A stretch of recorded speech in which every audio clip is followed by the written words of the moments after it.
program Tambula n'okumanya nze kisa kyatagenda nga ndina omulungi Susan Makula Bujjingo. Omwami akyalina by'otambula tuula wamu tosagasagana kubanga tuli kuggwe bino bibyo.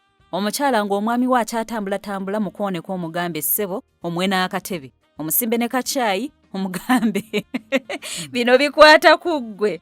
Tuli ku sexual health ey'abaami. Katusimbule. Wasuza otya omwami atuwuliriza we bale kubanga oli ku munnyo si byangu kubanga tojja kgenda mu ddwaliro kuwulira kati ffe tuzze twogere naawe. Ate mu ddwaliro batyayi. Abaami batya mu ddwaliro. Naye ffe tugamba nti Mukama bw'atuwa ekisa kyatuwadde nga tugabanako naawe. Era nga twogedde ku nsonga ya UTI gye tutandiseko okwogerako nti urinary tract infection, obuwuka obwo obukwata mu bitundu ebyokufuyisa eby'omwami. Ebintu ebyo ebitundu waliwo ebyawagulu mwe tugamba omuli ensigo n'obuseko obutwala mu akawago n'akasika akafulumiza ddala n'obeera ng'ofuyisa. Naye ate ebyo ebitundu byonna bw'obiraba bwe bityo. Waliwo ekitundu kye bayita prostate. Mu Luganda simanyi linnya lyayo oba bali gye riri. Prostate eyo. Nange sirimanyi. So nayo bagigatta nnyo ku system eyo kubanga nayo olinga bw'onoolaba akawago. Naye yo eyina bweyambako mu kupushinga kubanga akaseke kali kayita omwo. So naye tujja gyogerako naye olwayera ojja wulira abantu ng'agamba yalwadde prostate cancer, prostate yazimbye. Kati tulina okwegendereza ekintu kye bayita enlarged prostate oba prostate okuzimba tekitegeeza nti olina kansa. Yes, ekyo bijja bagamba nti oluusi tebamanyi nsonga naye olw'emyaka abantu bakula omubiri ne gukyuka. Hormones ne zikyuka ne zituuka okubanga ebitundu ebimu bitandika ogimaintaininga bumaintaininzi nti tegejja nnyo olina by'olya ebya diet eddagala erimu gye riri naye toyina buzibu bwa kansa. Prostate okula kiringa omuntu okula omubiri nga bwe gukula ne gukyuka ng'omuntu bw'akula. Kati nga bolaba abakazi nti bwe tukula tuyingira menopause. Abasajja tebagirina. Kati changes ziba tebatera kuba na prostate. Yeringa menopause yaabwe. Kaŋŋambe bwetyo nti kubanga eyambako era ne mu kuzaala eyo maso. Naye mmwe temuyina nga ffe omusajja ku myaka gyonna ojja basanga asobola okuzaala. Kati ezo changes zibawo buli muntu bwakola. Abasajja baba neeyo ffe abakyala ojja sanga bagamba amagi gakendeera kino kikendeera. Menopause bweyingirawo omukazi alina bwakosebwa tekitegeeza nti aliko ekizibu. Myaka. Kati n'abambi togenda mugamba nti balanga eddagala kasitoweza emyaka 4 kino na kino ojja kulwala. Naye ate ne wabawo abamu obulwadde nga beetaaga gikozesa exercise. Kati okwambuka waggulu. Kati awo kansooka embuuze. Kati abakyala bo tebalina ngeri yagamba nti no I'll prevent the menopause. Tekiriyo. Abaami bo balina engeri gye basobola okugamba I'll reduce the enlargement of the prostate. Just kumaintaininga nti oli healthy. Buno obubonero bwandize nti omusulo gukutawanya okufuyisa. Ebyo byonna n'obeera ng'obikendeza. Nga bw'onogamba nti emyaka egyakabuvubuka balwana abaana n'embalabe. Naye asobola ozilwanako nabeera nga talabika bina ekizibu zikontrolinga nti tezijja kujja. Zibeerawo naye ng'omulaba nti alabise bulungi alwanye ebikibu ebityo. Era bajja kugamba oba ozina tozitakula tokola ki kuleeta bu spots. Olina bano obubalabe naye nga talina bu black spots. Kati naawe omwami bwe kiri. So olina okwegendereza ennyo nti eddagala baba baliranze eriyambako ku prostate oba wonna w'osanze oba olina okugenda osooka mu ddwaliro okeberebo badde prostate already eri enlarged. Bw'eba teri toweetaaga kintu kyonna toashuminga ekitegeeza tulina okubeera nga buli ssaawa twekebeza. Bw'oyingira emyaka egyo 5 kiba kirungi n'ogenda n'okeberebwako prostate y'okulaba oba namu bulungi naye ojja ssanga kati tulina challenge. Usually abaami bwe bayingira waliwo age bracket emyaka gy'omukazi mikulu n'egy'omusajja nga bafumbirwa awamu. Especially mu nsonga y'ekisenge. Abakazi waliwo emyaka ebaluzingira sexual interest. Menopause akayingiddemu. Myaka wa 5. Si muntu ennyajja okuba nga ali interested nnyo. Bali nnyo mu kulera bazzukulu, kulera baana, bakuza baana. Usually okwegatta atuukiriza buvunaanyizibwa. Si gino egy'emyaka nti kyova olaba bw'oba wasiza mukazi wo olina emyaka egy'omuwa buli kimu ky'ayagala. Nga tanayingira 5 eyo 45 in fact okwambuka. Naye oluusi waliwo ate wajja otuuka ataddemu abeere ng'ayagala okubeera ne bbaawe. Kati obuzibu obujjira ng'ate omwami ali active nnyo. Kangereza ekimu exercise bagamba eza prostate eziyamba ku baami. Sex. 50 years omusajja owo oli awo. Eyo exercise eyambako. Obeera kiri recommended nti bwe kiba kisoboka wandyegasse ekitini emirundi 4 mu wiiki. Ng'oli above 50. Kubanga eyo kyo kinywa. Bwe kiba kiri active nga kikola kwejja emyaka yemu ku ngeri gy'oyambako kikumanga kiri healthy. Kati ojja ssanga olina 5 omukazi ali 45 ayingira menopause. Tayagala mmanya. Awo obuzibu buzze. Kyobola endwadde ezo ziri nnyo eyo. Obuzibu buzze.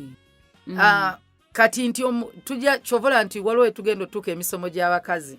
Kagaye emisoma tugenda kuddamu egy'abafumbo nga tugireeta nga sijja kulinda nti mulundi gumu mwaka. Waliwo ebimu nga tebirina kuba ku TV, tebirina kuba kati kutuula kwogera n'abakyala. Nti waliwo olwolya kubanga bagambye omusawo nti lya osobole okuba omulamu. Kati waliwo olwewegatta kukuuma mwami wo nga mulamu. Omukazi yali agamba nti no, she was going through some things nga she's withholding sex from the man, angry bichi. Yabeera omutuuze n'amugamba mukwano, you're going to do it happy, do it angry, do it sad. Naye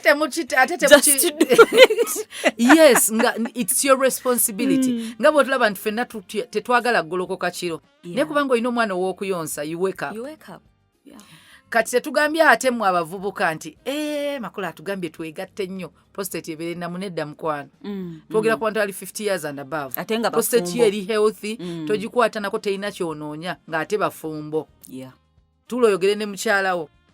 Naye bwe twogera tukyali ku nsonga ya UTI tugenze tujja kwogerako ku prostate. Ensonga ya UTI omwami twogedde ku buyonjo. Ensonga endala esobola ovaako kubanga UTI ezo zidda nnyo enlarge prostate tekola bulungi, oluusi n'omusulo teguvaayo bulungi kuggwayo. So ogenda olaba wayiseewo obudde n'owulira ng'omusulo gulinga ogutonnya. Oyinza okuba olina endwadde z'akawago, eza ensigo, oluusi kidney stones, egenda oleeta omusulo okusigala mu kawago oba mu nsigo nga tegudraininze bulungi. Sokolinde kidney stones ozogedde. Obuyinja buva ku ki? Ekisookera ddala kye tulina okusooka kansooka enzire ku solution. Solution ya kidney stones kunywa. Kunywa. Kubanga butuuka gy'olaba buli lw'otanywa mazzi, ensigo kyeyimu ku bbadde ennenge gyegenda ofuna obuzibuzi ezo. Kidney stones. Kati olina okwewala kaŋŋambe ndo eddagala ly'amazzi ery'ensigo erikyasingira ddala baliyita mazzi. Obulwadde bw'ensigo obukyasinga. Water, just water. Nenfumba amazzi gange negateeka mu nsuwa n'ennywa. Teeka mu nsuwa gwe nywa mazzi. Ojja laba nga n'omusolo kala ekyuka ne kidney stones oluusi n'obulumi kati yeebo bebyo ebintu by'ogamba nti teweetaaga makerenda. Mpozi nga susse bagenda kulongoosa naye bwe bwakajja era abasawo abasinga bajja kugamba flush them out. Mpozi bano abanoonya ssente. Nywa mazzi. Kati okujjako ojja ssanga nga nnyingi nnyo ne bagamba nti omanyi weetaaga. Kati obwo bujja era bubeera painful abasinga bafuna obulumi. Eno usually ensigo otera ziwulira wano emabega nga mugongo wansi. Mu side naye wano wansi usually mugongo. Obulumi abasinga batera obbuulira. Naye obwo deposits bugenda kujja nga buvudde ku ki? Just salt says jukira omusulo y'engeri y'emu omunnyo gye guva mu mubiri. Kati omunnyo ogwo tugufulumiza muntu oyo kyobula ziba salty na mu musulo. Kati acids ezo zonna zituuka ne zikolamu mu fomu y'obuyinja. Amazzi gano ge gayamba nga bw'onoolaba omunnyo n'ogumeltinga n'amazzi. Kati sooke tudde ku kintu ekya wansi ddala katukigereze nti bubadde bu deposits bu minerals obwo buvudde mu mubiri gwo n'obw'omunnyo ne bwekwata ne bukola obuyinja. Nga bw'onoolaba akannyo nga keekutte wamu kakola akantu akalinga akayinja. Kati kalabe bwe katyo nga kali mu nsigo. Obulumi. Okutuuka okugamba surgery biba bungi nnyo. Ate wanera treatment lwakuba ntwamanyira nti abasawo nti bwe tulwala ddagala n'ebimu twetaaga mazzi. Kamutesikannimuko flash out the system. So bwe tubanga era ojjasanga omusawo ajja kugamba nti bw'oba olina obulumi bwe butyo funa pain killers. Pain killer eweweeza ku bulumi naye tejjaawo bulwadde. Kati amazzi busitons obwo obutameltinze ebufulumiza mu ssulo kyekyewuunyisa. Butuka ne busigala butini nnyo. Era ffe lwakuba wetuwulira stones tulowooza kintu kinene. Buba butini naye ne bwekwata wamu ne bubeera bungi so busobola okukola ekintu eky'obulabe. Naye n'obutasaanuuse bufuluma amazzi ge gabufulumya mu mubiri gwo. Era bw'oba oli dehydrated. Obuddagala ly'ensigo kyekyo. Obulwadde bw'ensigo munnyo, bisiike. Ebintu ebityo. So ojalaba bujja ku breaking up obadde ebinene ate n'obutini obwo butandika okufuluma. So eddagala lya kidney stones erisooka bwe bagamba nti ozirina weewa omwezi nywa. Ndi omu ku bantu abatamanyi kunywa mazzi. Pozi nga gayokya. Nze nga nywa mu disipulini kati lwampaka. Nina ekipimo kye ŋŋamba kino sirina butakiweza leero. Kati wenzuukuka gano sawa bweziti gano. Kati bw'oba olina obuzibu nga olina kidney stones ziyinza okuleeta okuholdinga omusulo munda kubanga nga we gubaddemu kati ekkubo libanga erizibikibwa nti gufuluma mutono. Kati kyangu okufuna UTI kubanga omusulo guli we gusigala mu kifo ekimu for long guzaala obuwuka kati ne butambula. So kidney stones ezo nga bwe gambye nti eddagala lyazo mazzi n'ebizibu byazo kulya bintu birina omunnyo omungi, sukaali omungi, ebyo bintu birina obbigira abantu abalina omugejjo omungi amasavu ebyo. So kyovula bajja kugamba nti bw'oba n'obutanywa mazzi. So bw'oba tonywa mazzi n'oba tonywa munnyo sukaali mungi bugenda zaalibwa kubanga guli omunnyo gulina ofuluma ne gutandika obeeramu teguli kigufulumya. Kati naye ekikyasinga kyonna kendeeza omunnyo ne sukaali. Omunnyo ne sukaali. Ebyo ebimu olumu biba bizibuzibu. Kati omunnyo sukaali ali bw'ati. Obutunda buno bubaamu sukaali. Ebintu ebisinga bye tulya ebyo fruits ezisinga zibaamu sukaali. Tandika mpola mpola ng'ogenda weemanyiiza ebitaliimu sukaali. Kubanga olina caayi g'ogenda okunywa binyweka. Si byangu. Munnange okiyiga kati nze kankubulye nali ebyennyanja ebyo ebisiike. Mbiyize wano bukulukulu. Obisiika ekyennyanja. Naye wakanga tumanyi ekyennyanja kiba kya boyi basuula musuzi nnyaanya butungulu biki green pepper. Ebyo ebirungo byonna babiteekamu buteesi. Kubanga mami yali alina sukaali nga talya kintu kira bisiike bwe bityo. Kati ng'ekyennyanja kituwoomera. Kyobula kinyanguyira okulya ekyennyanja ekyokye. Naye bakabayiga okota ebyennyanja. Mugenda kyokya tugenda kirya. Ekyokyo okimanyi n'okikwata n'okiteeka ku muliro n'okyokya kijja bulungi. Kati otuuka n'omanyiira twali twakimanyiira ne tumanyiira ennyama ya boyiro ne tumanyiira enkoko ya boyiro ne tumanyiira buli kimu ekya boyiro ne tumanyiira okulya egundi ejjobyo okimanyiira bumanyiizi. Ejjobyo lyondirya bulungi nakati mulya bulungi. Kyovula banza amata kyokka ekintu ekiri boyiro kulira ddala nga kimmenya.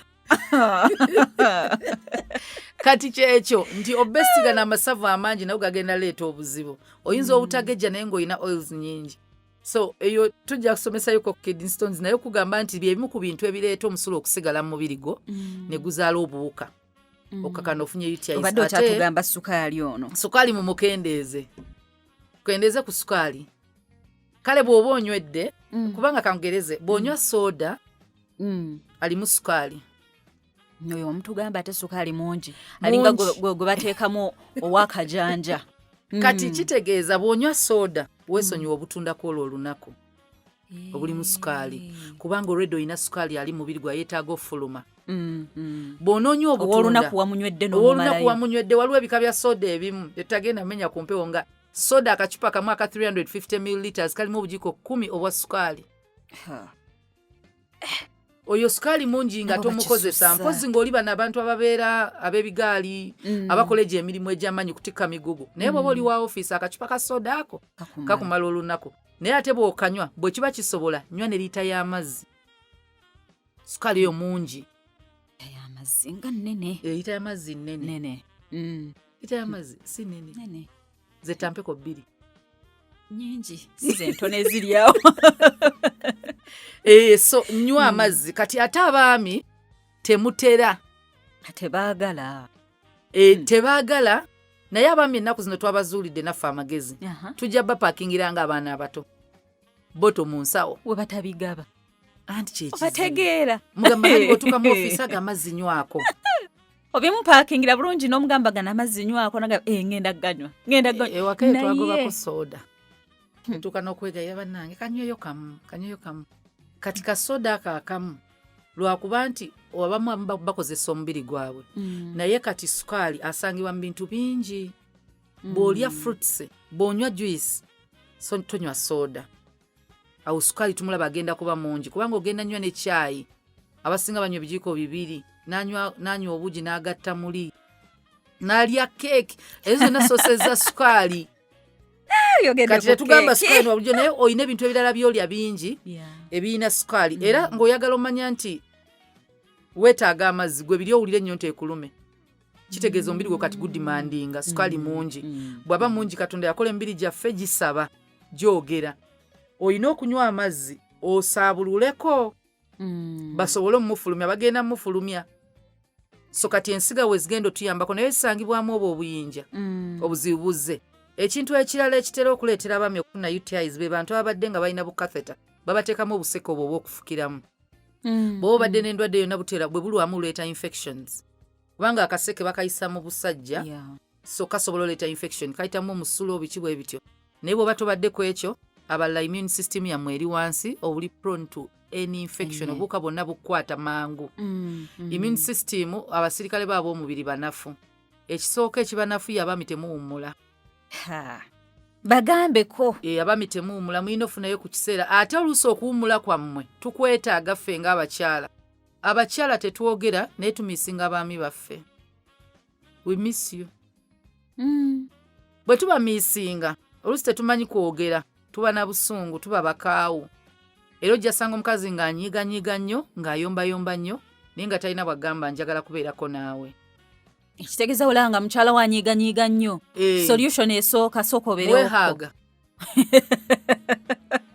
ngaesiri nsonyiwa ate ennaku zino mbadde sikuwa na budde era ojja wuliranga byonna byogera kyokka kati nze okomawo kiro okomawo westi nebwebiti talina bwagamba directly bangu nnyo ffe tuli bangu era ojja laba abasinga bagamba nti kasita bamala bwe batyo ne mugenda mu byekisenge nga kakkana in other words abadde ayagala kubeerako naawe naye ate solution teba always mu buliri waliwo omuntu okubeerako naye awo ne munyumyako ne mutambulako mwenna so omwami stress oyo aleeta immune system yo okukka n'ekirala mulya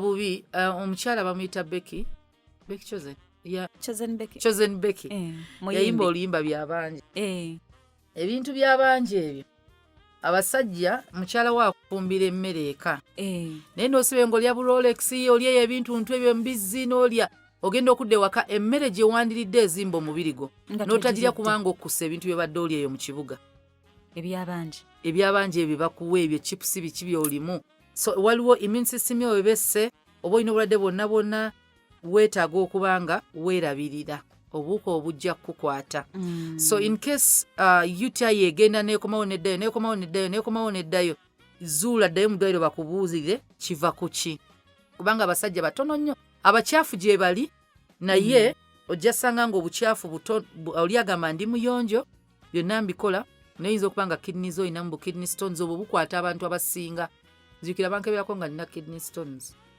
sawo naŋŋamba naye onywa ebikopo onywa amazzi lita mmeka olunaku nemugamba mpozi lita byo ebikopo bimeka ne tubala ebikopo 2 nemugamba nywa kimu sijja limba ekinene nagamba omubiri gwe gwetaaga omukazi gwetaaga lita 2.5 olunaku mukwano 2.5 ate nze namunyonyola ne mugamba ndya watermelon ndya kino okwagala yonna okudduka nti nywa ku mazzi nagamba kale n'oba oli ebyo wakiri nywayo lita nnamba olunaku lita 2.5 yakisussa naye abasajja nti beetaaga 2.5 siziwaza n'ebbiri ziyinza obutawera olumu kati naye emu n'ekitundu yeewera yampaka ewera ndowooza eyinza okuba weewera so omusajja mpozi ng'olina ne sukaali ebyo nabyo baleetera okufuna oluusi obuwuka kati ebyo bikendeza ne immunity yo so tukusaba obeere nga bw'oba ne bw'ofuna omusulo making sure blood yo gijjamu omusulo ogwo bwe gulwamu gujja kuzaalira obuwuka n'abakyala kyekimu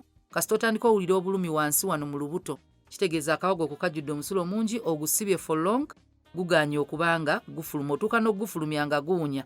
So omusolo gwe oba owulira nga guwunya nywa amazzi, ekirala olina infection. Akabonero akalala ka infection kwe kubanga owulira mu mugongo eno wakuluma ano side abeera ensigo. Ensigo zibeera kakola bati kakachako sikategedde.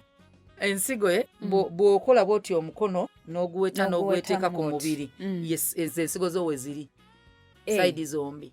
Okay. Kyolaba ng'ekiwato nti kano akaki kati abatatulaba tebategedde temutegedde kati weta emikono engalo zibeere ewali ebibega shoulders. Yes. Kati then emikono giteeke wano mu lubuto lw'omuside ng'ogufunyiza we gikoma kano ki akakokola we kakoma we wali ensigo zo. Kati emabega eno gyawulira obulumi nga bukuli eno mu kiwato emabega ekitegeeza nti olina infection. Obulumi bwakasita otandika obbulya then n'ofuna n'olusujja n'ogenda ne bakebera nga tolina malaria. Ne buli ngenda mu ddwaliro bankebera sina malaria sina typhoid omusawo aŋŋamba nina infection. Kisoboka okuba nga kituufu kasita owulira obwo obulumi infections zo zibawo kasita ziba nga ziri mu kidney eyo kitegeeza yayambuse nnyo.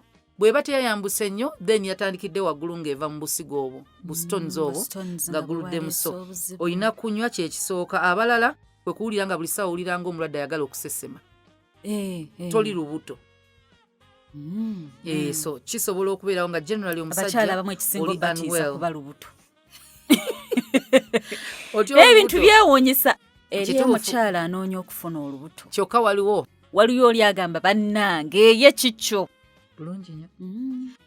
So bw'oba infection ekomawo kangeze mu mirundi mu myezi ng'ebiri ekomyewo mu myezi nga 6 ogifunyemu emirundi ng'ebiri.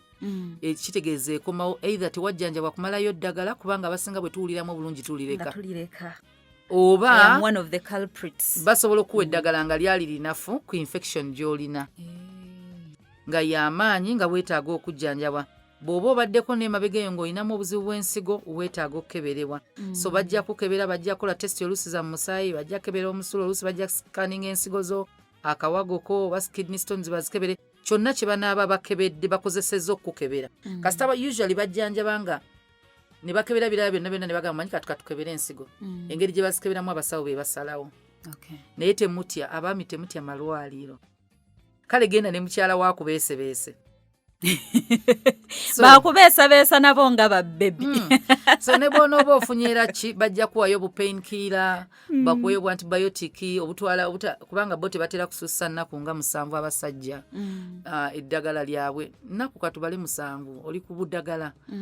Tebulina buzibu bumaleeyo. Togamba kati mpuliddemu bulungi sigenda ddimira. Egenda kudda.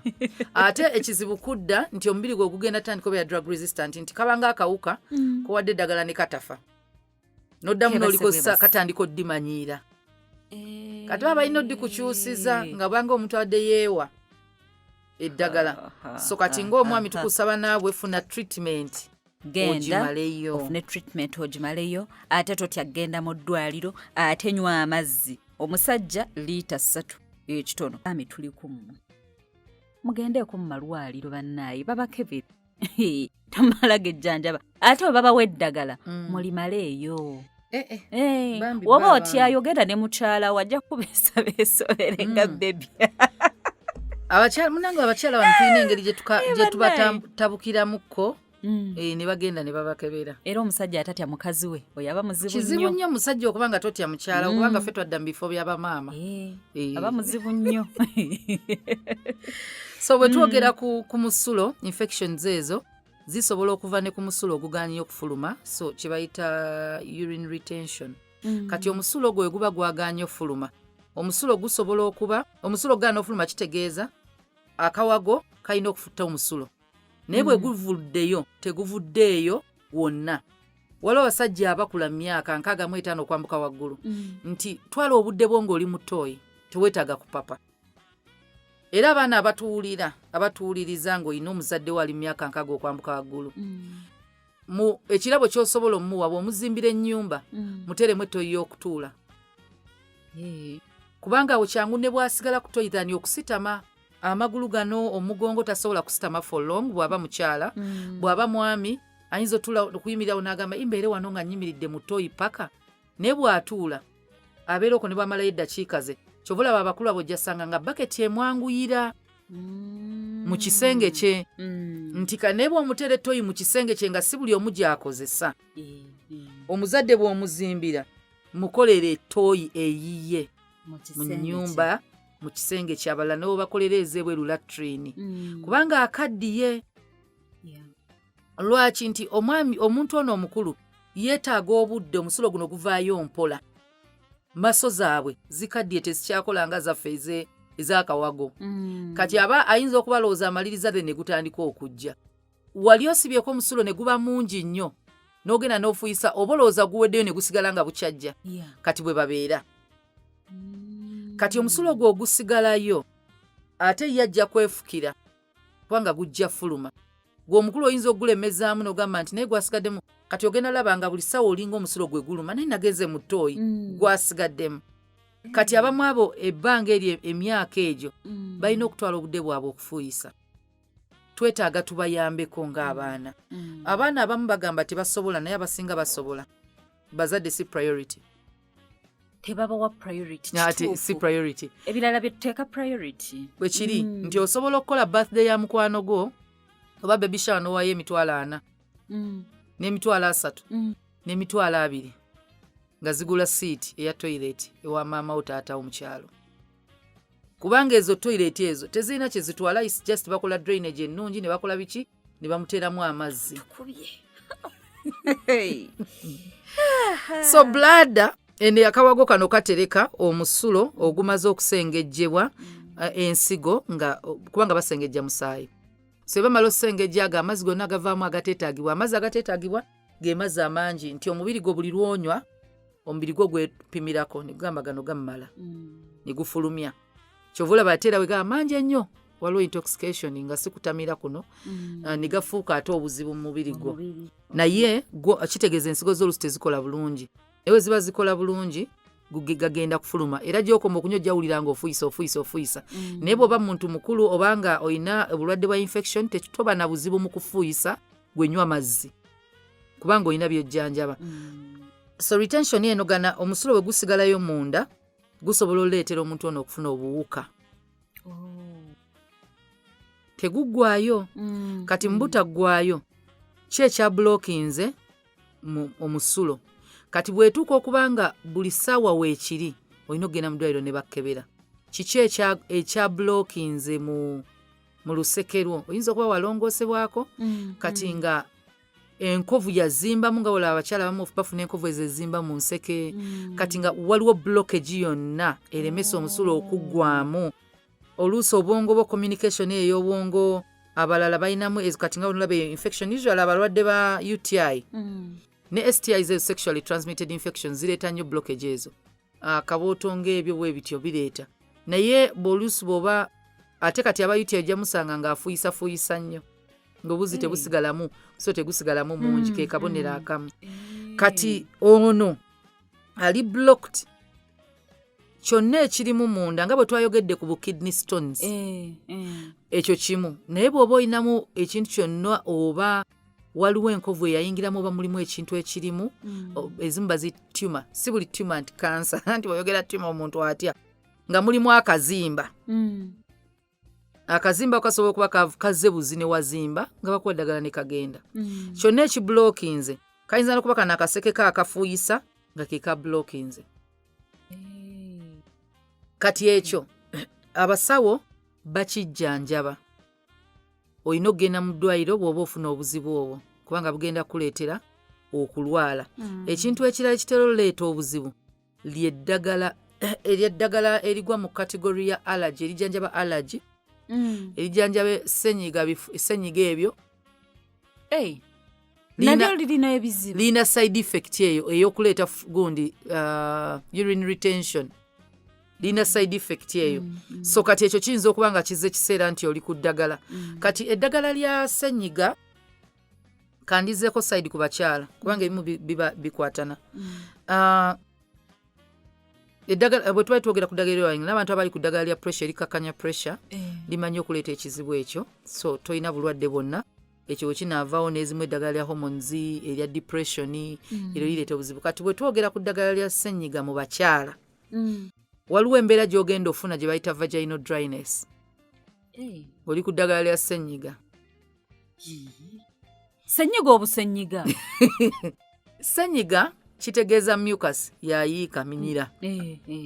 Nawe omubiri gw'omukyala gulina ebitundu bingi ebizaala mucus. Ekimu ku byo bwe bukyala. Ekyokubiri gwe mumwa gwa nnabaana. Kati bw'oba oli ku ddagala lya ssenyiga eryo eddagala tewaliyiye mu nnyindo. Walimize walinywedde. In other words ligenze mu sisimyo ne liyingira omusaayi. Bwe liyingira omusaayi tewaliyiye mu nnyindo lyagenze paka mu musaayi. Bwe ligenda mu musaayi ligenda mu buli kitundu mubiri gwe awazaalibwa mucus ne bamukaza. Kati ennyindo we zikala neringa wakala ekitundu kyo kyonna ekyomubiri bikola ki? Mucus akendeera. Era bw'onookera n'ogamba ndowooza vaginal dryness biki oli ku ddagala olina eddagala lyoliko erikaza mucus. Kankugereze eddagala lino lyokozesezza okujjanjaba ssenyiga omuli enniimu. Nayo okay. Kati enniimu eyo ginywe ng'ojjanjaba osimanyi weight loss ginywe nywa amazzi. Era eddagala erikyasinga okuzzaawo amangu ng'oli ku nniimu baliyita okra. Okra mu Luganda simanyi oba gyeri. Simanyi oba muyita. Waliwo obuntu obwakulanga kaamulali naye nga bunene bwa green babulira ne mu nva. Babuteranga mu nva. Abantu abakadde bazibu. Anti babiteeka osobola obiteeka mu ddoodo n'aba nga anaanuuka bibanga bino tteke.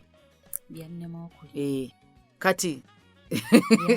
Kati okra abakyala n'abaami mulungi kubanga okra ayamba ne ku digestion. Kati va ku bino ebya mucus. Ayina eddagala lingi. Naye wano bwe twogera ku kya mucus ky'olina okukola kwata amazzi ogafumbe busaleesala obusuulemu. Teeka mu bboto yo. Genda ku mulimu n'ebboto yo nga wadde obuggyemu onywengako buli lunaku. Abantu bendaba ne okra bamukozesa lwa nsonga ekyo. Yeesinga. Bakubanze yannema. Naye ekirala anti biseerera.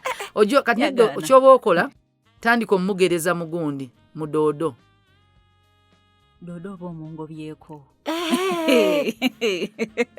Mukama Katonda.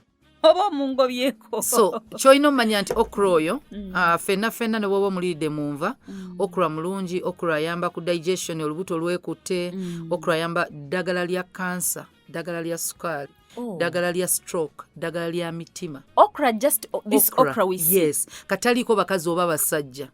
Kansa, sukaali, stroke ebyo miswa simanyi biki. Ndwadde za mutima okra ddagala. So omusajja ayinza ogamba buli mukazi gwenda balya okra. Bwe nasanga omusajja nga okra era osanga omulenzi oli n'abuuza naye lwaki olya okra gw'omusajja? Si by'abasajja.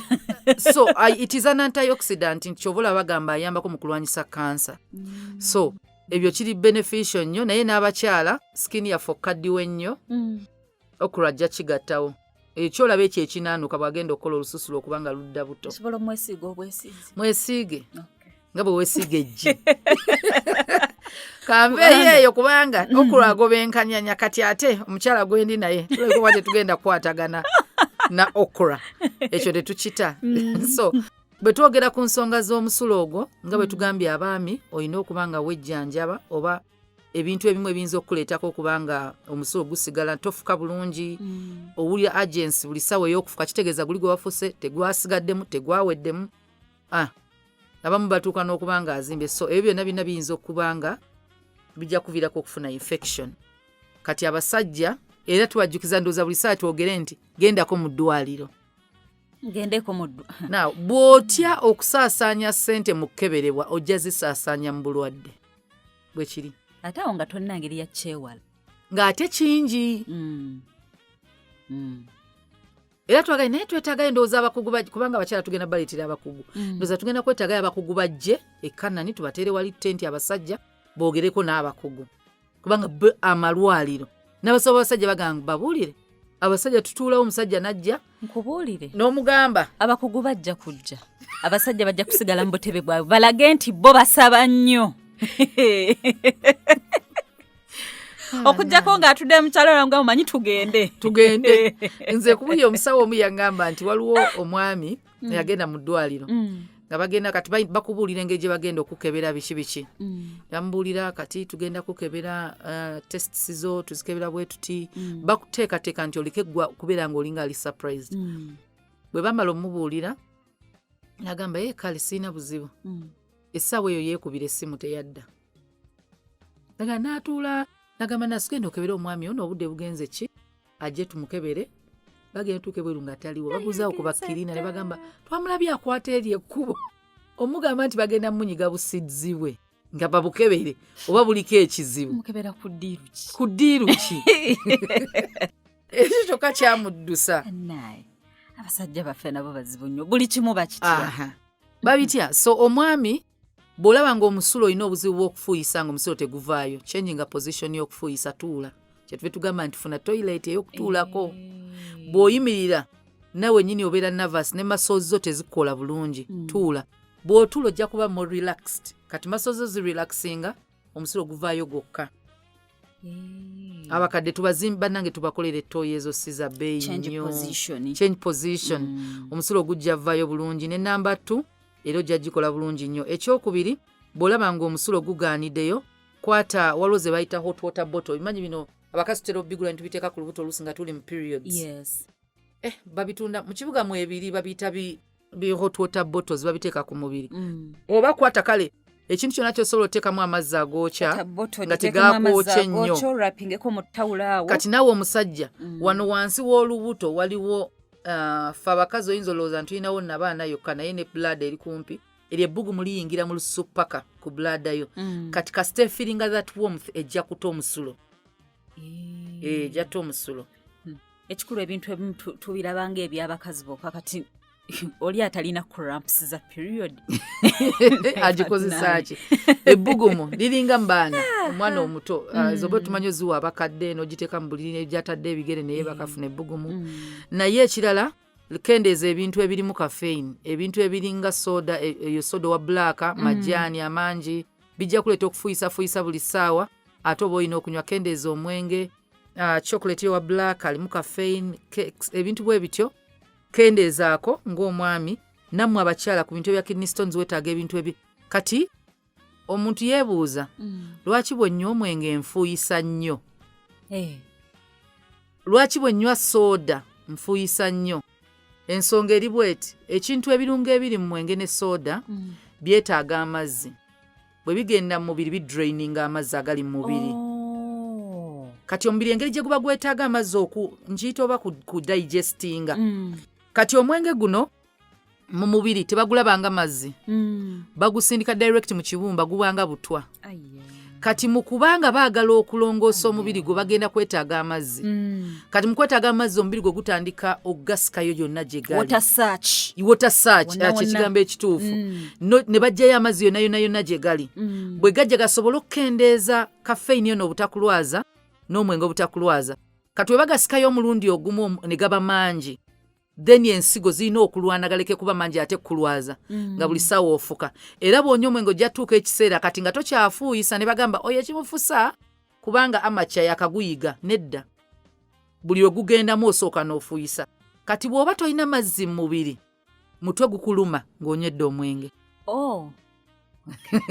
kyekikulaga nti weetaaga amazzi nogamba naye omwenge gunnumya omutwe weeta kyova olaba hangover ekimu ku akabonero mutwe omubiri gwe gwabadde drained amazzi gonna baagagjeemu kubanga omubiri guno guyina capacity ekibumba kyaffe kiyina busobozi bwa kuŋŋaanya bagiyita gundi ecupa emu eya bbiya kyetaaga omubiri gwe gwetaaga olunaku gisengejja ecupa emu bweti ekibumba kyo kyetaaga olunaku ogusengejja obutaba butwa 24 hours yes for one bottle kati weba weetaaga olunaku obutafuuka butwa onywa mmeka ekiro kimu kyovula omwenge bagamba nti gumutta omwenge gwamukoze eki yabadde omwenge okutuuka okutta omuntu kitegeeza ekibumba kyalemereddwa omwenge gwabadde mungi nnyo n'afa yoyo omuntu gw'osanga omutamivu yanywedde omwenge n'afa ekimusse kyobula bamutwala for postmortem mugamba naye mwenge gwamusaba kye bamutwala mu ddwaliro era ne bagamba omwenge bagamba tegutta ekibumba kyalemereddwa okusengejja omwenge kati obutwa bw'omwenge ne buyingira mu musaayi direct ne busaasaana omubiri gwonna kati we busaasaana omubiri gwonna obwongo bwo ne bukosebwa kino ne kikosebwa kino ne kikosebwa obwongo ne bushatinga down kubanga omwenge gukosa obwongo kyova olaba osobola okufuka nga teweefuze naye kakati ogwo gw'ejjenjeero munywanga gwaki ogugenda obbalwazi nze mukama ono atutaasa tumwebaza naye amazima bw'otegeera amazima ofuuka wa ddembe kubanga mu mwenge temuli kirungi kirimu si nti soda si nti ki okuggyako okugamba nti gugenda kujjako okuva mu ndowooza eya bulijjo n'oddako mu ndowooza endala eri etategeerekeka nina gwe nabadde njerega nimugamba gwe nakulabanga nga bw'otamiira okaaba era nga tumujerega ye nga ye bw'atamira aba emotional nnyo kati ate emotion ze za maziga nti ayinza otuuka onojja n'omugamba naye ng'ombuzeeko n'atandika nange olaba kati nafuna amaziga gatandikirawo n'osanga omulala nga musesi n'osanga omulala muvumi kyova olaba bye ga mukudaaze omulala ne yeefukira kwegamba so omwenge guno ne caffeine weetaaga obbikendeza bijjamu amazzi mu mubiri binywa amazzi mu mubiri kyova olaba onywa soda nywerako amazzi funayo akadde onywa amazzi kubanga sukaali yo naalimu agenda kuleeta ennyonto bitabike dilute era usually bagamba soda eno eza black ezo ezirina caffeine bwe yenkana ge mazzi g'olina okuteekamu naye mukwana aba takyasuuse soda naye kati munywe onywa amazzi egattawo ko afulita y'amazzi kwata tampiko y'amazzi oginywa oba onywedde kasodako naye ebintu ebyo bibiri binywa amazzi mubiri so ojja kufuuyisa nnyo naye ekizibu ojja tandika ofuna kidney stones bagambye ezaava ku soda tezaava ku soda zaava ku soda kubanga anywa amazzi alina sukaali alina ne caffeine kati omubiri gwe gubeera tegulina mazzi olina kunywa era musawo ajja kugamba kendeeza soda kendeeza keeki va ku mwenge paka busitonizi buno we bunaggwamu naye era bw'onooguddako nga budda lwaki butanywa kati ate teri kibi nga mwavu mutamiivu bannange wali olabye abagagga banywa enjaga wali olabyeko nga bagwa eddalu wali olabye omunywi w'omwenge omugagga ng'agudde eddalu n'okufaanana tafaanana bubi lwaki adda ewaka ne bamuwa supu w'enkoko ne bamuwa ekikopo ky'amata asanga baategese ejjaaga y'akatunda asanga kati ono omwavu agenda n'anywa ezaanimuwadde obutunda nadda ewaka n'agwa bugwi tanaabye nakunaaba nga talina wadde amuwa amazzi so abasajja tugamba nti bw'oba nga oli mu myaka egyo oli mu 65-70 ogenda funa obuzibu bw'omusulo naye kyangu nnyo funa toilet w'okkakkanira beera ne kabaketiko mu kisenge tuula ofuuyise abaana bo beesibeeko abazadde abalina abaana mu Kampala ebyo by'okujja okuddaabiriza ettoyi ne bagikuba ettaka nate bakuteera ettoyi mu nnyumba bakutera ettoyi mu nnyumba bannange tuyambe abazadde waliwo lumu kamimu ke nalaba oli yagamba abazadde ababiri baasobola okukuza abaana oba 7 8 naye 8 gulemereddwa okulabirira ababiri